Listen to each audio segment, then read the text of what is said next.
Agir pour la jeunesse et surtout avec la jeunesse, c'est l'une des plus grandes priorités de l'UNESCO cette année. Le 1er avril s'est tenu au siège de l'UNESCO l'édition 2026 de la Masterclass mondiale de l'UNESCO contre le racisme et les discriminations. Animée par la talentueuse Danielle Tijek, cette Masterclass a réuni des panélistes d'exception très engagés sur ces sujets et a permis des échanges très éclairants entre les jeunes et les intervenants. C'est toujours un plaisir pour moi d'être invitée afin de créer du contenu pour vous. Je n'avais malheureusement pas mon caméraman préféré et après il fallait que j'aille au travail, donc je n'ai pas pu faire l'interview complète comme je voulais, mais j'ai quand même posé quelques questions aux jeunes, donc restez jusqu'à la fin pour la découvrir. Et pour ceux qui veulent en savoir plus sur cet événement et même sur d'autres événements à l'UNESCO, tout est marqué en description. Coucou les passionnés, j'espère que vous allez bien, moi ça va. Alors aujourd'hui, on a été conviés à l'UNESCO pour une masterclass en lien avec la discrimination et le racisme. En gros, une masterclass pour savoir comment lutter contre les discriminations et le racisme. Donc je vais pouvoir poser quelques questions aux jeunes et savoir ce qu'ils ont pensé de l'événement. À toutes. Salut. Salut. Comment tu vas? Super bien, et toi? Ça va, merci. Bonjour. Bonjour. Bonjour à tous, alors moi c'est Tiffany, je suis étudiante en 3e année de classe préparatoire littéraire.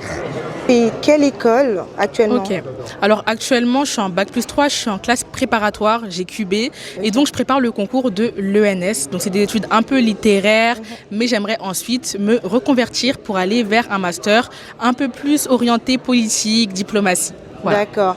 Et aujourd'hui on est à l'UNESCO pour une masterclass contre la discrimination et le racisme. Alors comment tu as été informée de l'événement? Alors je suis beaucoup de comptes Instagram en lien avec la diplomatie, avec la politique, avec la culture, l'éducation, pareil sur LinkedIn. Donc j'ai vu la masterclass, une publicité sur la masterclass et en plus de ça je suis abonnée à la newsletter de l'UNESCO. Donc c'est comme ça que j'ai entendu parler de cette masterclass, je me suis juste inscrite et voilà. Je me baladais un peu sur les réseaux, LinkedIn notamment, et j'ai aussi une amie qui travaille ici, et du coup ça m'a permis d'avoir un peu plus les yeux là-dessus. D'accord, super. Comment tu as trouvé la masterclass? Moi j'ai trouvé ça vraiment excellent, le fait d'inclure aussi des jeunes, que ce soit des collégiens, des personnes qui viennent de lycées internationaux, ou même des jeunes actifs comme moi. Je trouve ça bien le fait qu'il y ait aussi un grand panel d'intervenants, que ce soit des footballeurs ou des personnes qui soient dans le milieu artistique.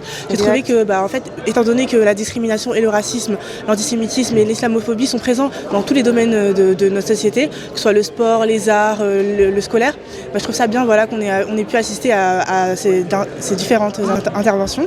Je trouve ça aussi bien le fait qu'on ait fait participer les personnes, que ça a été vraiment interactif. C'était pas juste, on n'était pas juste là en train d'écouter les intervenants, on était vraiment là pour participer. C'était un vrai dialogue au final qui s'est déroulé entre les jeunes et des personnes avec plus d'expérience qui ont vécu ou subi aussi des choses et des personnes aussi qui sont spécialisées dans ces choses dont on dénonce. Moi je remercie l'UNESCO du coup d'avoir organisé ce programme.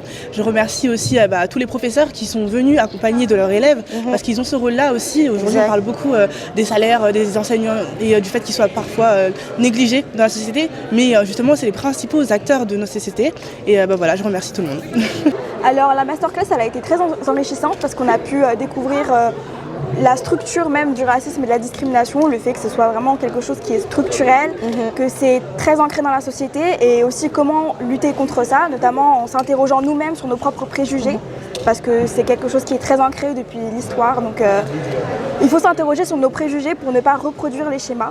Mais ce qui donne espoir aussi, c'est de se dire que tout commence par la jeunesse, que tout commence par nous et que c'est en s'interrogeant nous-mêmes mais aussi en organisant des actes de sensibilisation, en créant des clubs contre le racisme et la discrimination, qu'on va pouvoir lutter contre toute cette structure. Donc quel conseil donnerais-tu aux jeunes qui regarderont cette vidéo? Je dirais de vous engager, que ce soit dans des clubs, aller dans des associations, parler aussi autour de vous tout simplement de votre propre expérience, témoigner parce que parfois c'est dur aussi de parler, mais il faut oser, il faut parler, il faut dire ce que l'on vit tous les jours.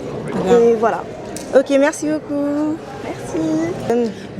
Comme elle l'a dit Daniel, de s'écouter, de s'éduquer surtout, d'éduquer en fait autour de nous constamment, de ne pas avoir peur de dénoncer les choses, de ne pas avoir peur d'appeler un chat, comme l'a dit aussi Lilian Thuram. En fait, il ne faut pas avoir peur de confronter le racisme. C'est un problème de société, c'est un cancer dans notre société. C'est quelque chose qui malheureusement s'est transmis de génération en génération. Et si nous, on n'arrête pas les choses, ça va se transmettre à la génération de nos enfants et ainsi de suite.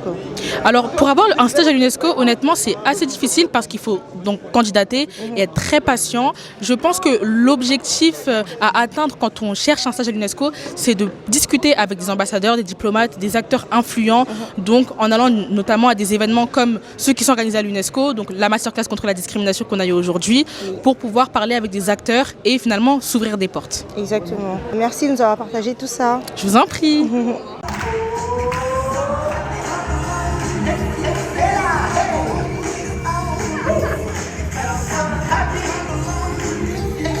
Qu'est-ce que tu fais aujourd'hui à l'UNESCO ? Alors actuellement, je suis stagiaire à l'UNESCO pour la délégation de la République démocratique du Congo.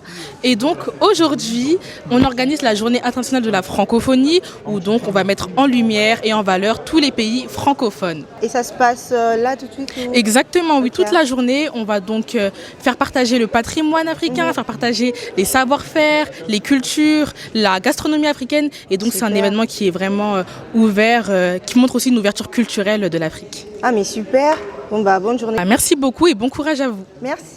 À l'UNESCO, certains événements sont exclusifs ou sur invitation, mais beaucoup sont aussi ouverts au public. N'hésitez pas à suivre leur page et à vous inscrire pour participer à ce type de rencontres. C'est toujours très enrichissant. Les jeunes, n'arrêtez jamais d'apprendre, d'avoir confiance en vous, de vous informer, de vous former et de faire tout cela avec passion.